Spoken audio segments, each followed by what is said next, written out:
Okay, can somebody actually explain what is going on at YouTube right now? I'm absolutely floored by some of these decisions taking place, some of the actions happening, and some things that I can't quite confirm but seem to all line up.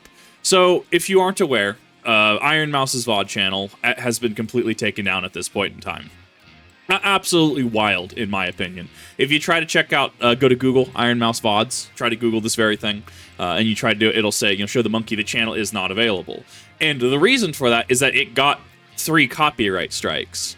As somebody that got a copyright strike recently for a video that wasn't even public, the uploader didn't even ask me, which technically, yes, from a legal standpoint, using someone else's content without their authorization or consent, you do open yourself up for that, but it is generally considered a dick move to not do a claim, not do a takedown request, right?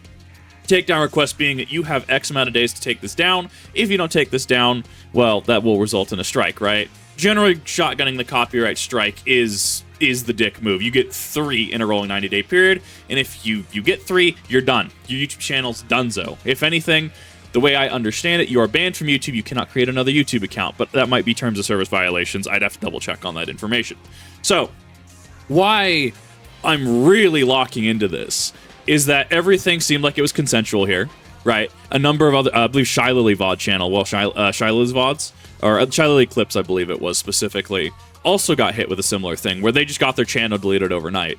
And I'm floored. So the thing I want to bring up with this, and why this is a problem, and this also goes into one of my reasons why people prefer VTubing, right? The post of it goes as, so Ironmouse talked about this on stream yesterday, guess I can too. Ironmouse VODs is getting deleted as it has 3 copyright strikes, 2.5 years of work, 1,000 plus VODs. It was a good ride. Sad we couldn't make to 100K though. I'm absolutely feeling for these people right now, for Ironmouse, the person that ran the channel. I am so sorry that this happened. The info is more info v Shoujo, the group that Ironmouse is involved in, did get involved. YouTube has been talked to, but the only thing to be done is to dispute, which requires personal information, which Mouse understandably doesn't want to share with a random third party, nor have the claimers replied to contact. I'm not sure, to restract them. I'm not sure what that means specifically. This is a problem, okay? So the reason why this happens, right? And I'm sorry, I'm still waking up a little bit. Got them rack spurts in my brain, if you will. The problem with this is that when we're dealing with copyright claims and strikes, yes, it is legal notice. YouTube is merely acting as the middleman here. The issue becomes, and I think most people have this issue, when the system clearly gets abused. If somebody does not have the proper authorization, proper representation, etc. I got a copyright claim. Just a claim, right?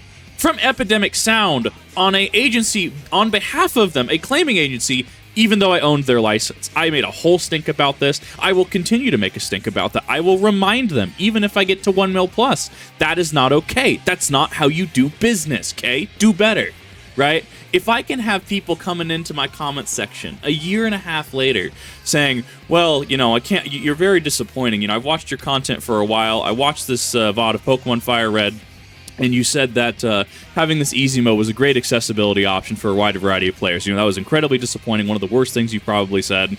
And, like, yes, there's valid criticism in there in regards to, one, difficulty and accessibility not equating the same thing, right?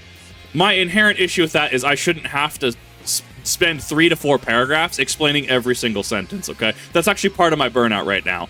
I'm going to say less, and if you fill in the blanks and you fill it in incorrectly, that's on you, okay? Like, that's not on me at that point. But, like, it's wild to consider that on the platform that is currently YouTube, that there's no seeming checks or balances, right? I have been vocal on a number of occasions, right? I have been vocal that if I receive a copyright claim, if I receive a copyright strike even, right? I want to see the paperwork, okay? If you are from, I don't know, if you're from Company X, right? And Company X actually owns the copyright for it, right? Just show me the paperwork, okay? Show me some legal, show me some notarized documentation. Hi, we are Company X and we own this, okay? And you better be claiming the segments that you own in its entirety, right? If you claim a section with my voice, I'm going to get pissy. But YouTube's not at that point yet. All YouTube is doing is they're being the middleman. They are receiving a legal notice. That is what copyright claims and copyright strikes are. They are legal notice. And people don't treat them as such, okay? So when we see a situation, if this is a fraudulent claimant, right? We're under the assumption that this is a fraudulent claimant. At least I'm under the assumption at this time, right? And they can just shotgun 3 copyright strikes without any sort of evidence. What stops me from doing this with, say, Warner Brothers? What stops me from doing this with, say, Bungie, Destiny content, right? What stops me from claiming any sort of Disney content? Oh, well, you can't do that, because that's, pretty sure that's illegal. I mean, at least in the US, right? Under penalty of perjury, I have to claim that everything is accurate, right? It's so odd because it seems like there's a picking and choosing of punishments here, right? And this is a symptom of a macro issue we've discussed multiple times before, right? Like, I get it. I get that my videos don't have a lot of outreach. I get that even videos that I've done, which are fully compliant with YouTube's firearm regulations now, their vagueness, right? The edging YouTube's new gun laws, both of those, even the reaction to YouTube's claim or YouTube's ruling, have both been demonetized. I get it. I get that YouTube wants a specific thing done on the platform. However, that comes with the understanding that you keep your creators safe or that you provide them with an environment that they can flourish and succeed in. So, when even if I'm doing a counterclaim, I have to provide my legal name. There are databases upon databases that just providing my legal name will 100% yield more personal identifying information. In fact, my legal name is personal identifying information. So, especially when you go up to an actual counter-strike, you're talking address. You're talking. I don't think it's social by any means. But there's actual more personal identifying information. You have to give out. What happens if it's a fraudulent claimant, right? Let's say company X does not own anything, and they're claiming the entirety of, say, a Fat Electrician video, right? Just creator at random, right? Let's say they're claiming that, and it's a strike, and I go, this is BS, this is bogus, this is not how this works. I have to go through the system.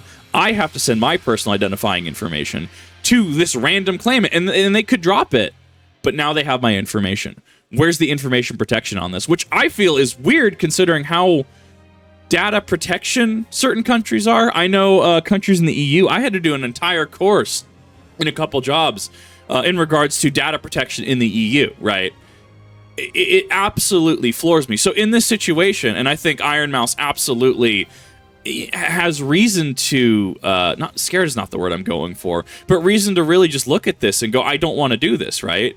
Because somebody shotgunning copyright strikes, taking down their channel, the only avenue being an appeal, she would have to provide personal identifying information.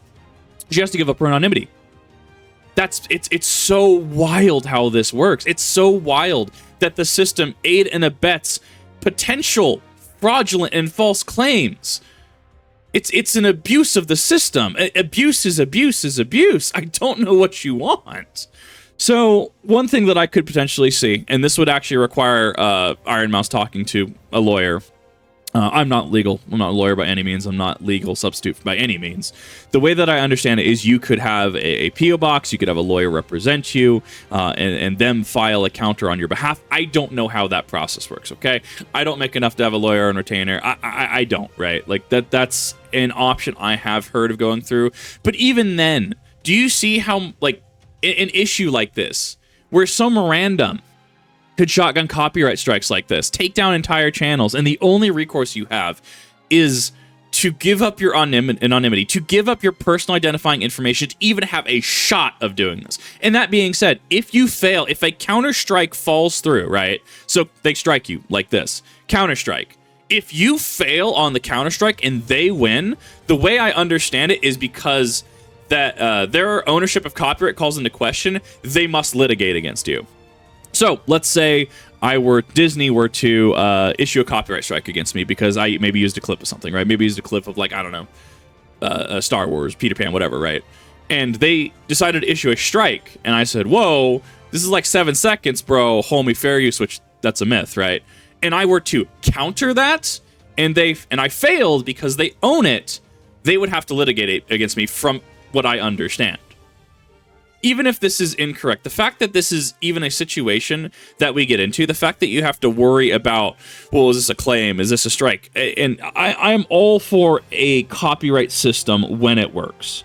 It's clearly not working. This is on top of other issues that not only me, but other VTubers as well have apparently been seeing drops in metrics, have been seeing issues. We've seen ASMR channels get targeted recently.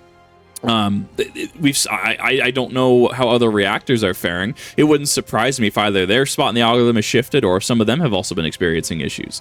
It's one of those things that, like, there's so many macro issues tying into this that it becomes impossible to untangle this without some sort of, like, hammer stroke at this point. Some sort of just, like, large drop the Reinhardt hammer, we need to redo the whole system. And even then, there is no guarantee. Let's say that there was a large court case tomorrow. Let's say that it wasn't settled out of court. Let's say that the verdict was actually, yes, this is a false claimant. Like, things need to change. There is zero guarantee that a new system would be better than the old one. So, at the end of the day, I want to express that this is horrible. This is awful. The fact that this happens, especially if this is a false claimant, or maybe even someone that, like, maybe she worked with, or I don't know the situation, just spitballing different things, right? Someone that, you know, she worked with, but it ended up being like, well, you know, we had a falling out or a disagreement, as other creators do. From what I can see from Ezzy Desu's profile, it seems that this was an official thing, right? Official, like, yeah, cool, do the thing, right? The fact that we're really even hitting this is just abysmal. It's awful. And it makes me question even more the integrity of YouTube as a platform, right? Like, if you want to have policies, that's fine. You have to be fair about your policies, okay? If I even remotely see any sort of full-on NSFW content, if I see any sort of, and I'm talking full-on, right? Like, actual, like, things revealed, right? Including denaired bungholes, if you will, which Charlie talked about. It's inappropriate. That's obscene. Okay. If I see any sort of content that is you know, related to unaliving seen in a actual just uploaded format, right, like actual video, I'm gonna report that. Okay. And there's a number. Like, if you go on Twitter, that platform I'm on, right, and you go to Team YouTube, it's wild how many people find things and tag Team YouTube. But remember, it's creators like Ironmouse VODs. It's creators like VTubers, creators like ASMR artists that are eating hits, that are eating strikes, that are getting demonetized, hitting community guidelines violations. While we have YouTube with YouTube Kids seemingly running rampant and unchecked with things that kids realistically shouldn't be seeing. So, yeah, I'm a little frustrated about this. I'm having to question what is actually going on at YouTube. I have to question, like, what integrity does this platform have? And more, I look at platforms like Pepperbox TV, which I'm not affiliated with, right? I'm not affiliated with Pepperbox TV.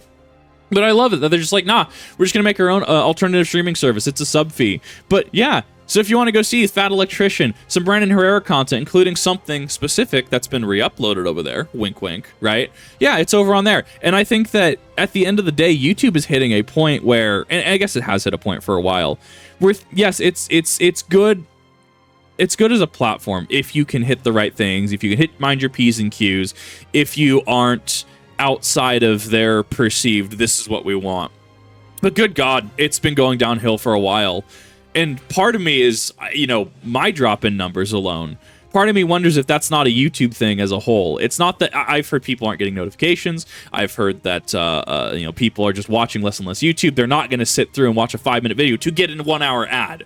That's an inappropriate ad for a 5-minute video. But I digress. What are your thoughts? Definitely, as I said, I'm so sorry to Ezzy Desu and Ironmouse for this happening in the first place. This is absolutely unacceptable. And I wanted to add my voice to the chorus of people calling out this behavior. I wanted to kind of offer some of my, I guess, insights, potential explanations for this, and even then try to dismiss some of the criticism, such as, well, what if this was unofficial, right? I clearly this seems official, allegedly, right? What are your thoughts? Have you noticed things? Have you watched less YouTube strictly because of policies like this? Don't be shy. I totally understand. Go read a book. Go touch grass. Thank you, everyone. I will see you in the next one.